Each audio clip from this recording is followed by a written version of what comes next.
Visit ABBAeServices.com for fast medical transcription service. This podcast episode is brought to you by AB Music Creative.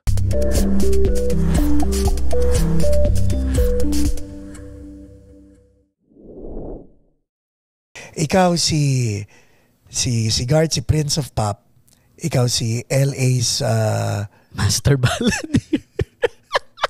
Si JR, si King of R&B. Ano ba to? Nauuso ba mga gantong mga title na... Hindi ko nga alam. Do you like it? I do like it na binigay sa akin yung title.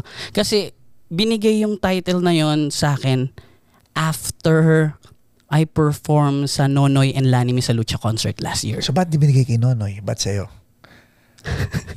Yung title na si Nonoy. Ano? Ano bang title? Hindi ko maalala. Pero yun nga, na ano naman, I'm happy. Pero ano sa tingin mo dapat ang title mo? Kung ikaw magbibigay ng title mo.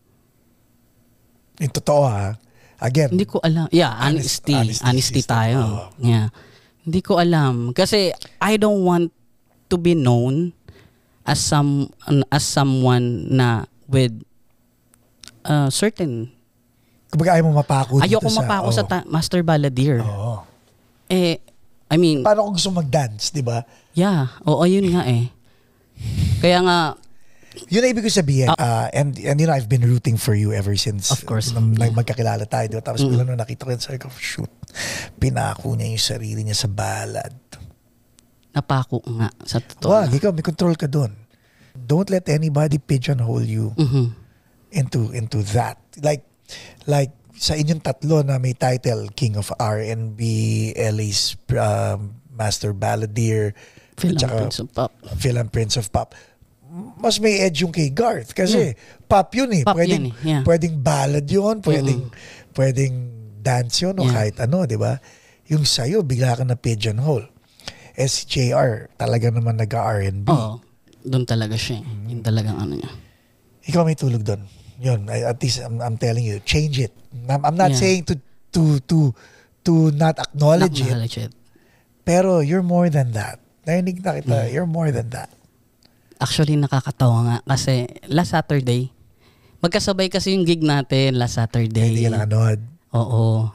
Tapos, nasa ako, special guest ako sa AGs. Oo. Galing nila, no? Sobra. Imagine mo kung tinawag silang ano, Balladeer, di ba? Hindi. Kaya nga, yun, nakwento ko kasi, ang sabi ng ibang Kenneth Laurentine kumanta nung Ages eh. Ano mga kinanta mo?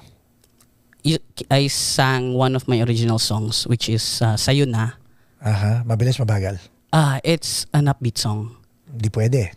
Yeah. Kasi ikaw ang Balladeer. Yeah, I know.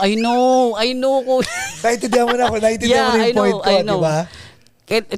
Yung kanta kasi is music producer si Rasek. Galing ni Rasek. Ang galing ni Rasek. So sabi ko sa kanya, kasi yung song, it's ano ba tawag dito? It's an official soundtrack of a film that they made. Yeah. Sabi ko, medyo for ages parang hindi siya tema. So what if we can redo and make it more rock? So ginawa ni Rasek. Ang galing ni Rasek. Shout out to you, Rasek. Oh my God. Babalik ulit si Rasek dito sa podcast eh. Napanood mo ba yung episode niya? Yung last. Oo. Galing, no? Yun na nga, di ba? To my point. Yes, I know. Kaya nga, tapos, yung isa pang song na kinanta ko, ginawa ko ng sarili kong arrangement. Bamboo medley. So, anong ginawa mo sa Bamboo? Anong mga songs ni Bamboo ang kinanta mo? Tatsulok? Oo, ginawa mong ballad. No. Okay, so rock na naman. Rock talaga. Okay. Tatsulok, Noipi. So alam mo na yung point ko, yes, gets ko naman siya. Kaya nga nakakaano lang din na. Huwag ka mahihiya sa nagbigay sa'yo ng title. Mag-thank you ka. Palitan mo. Okay. Noted.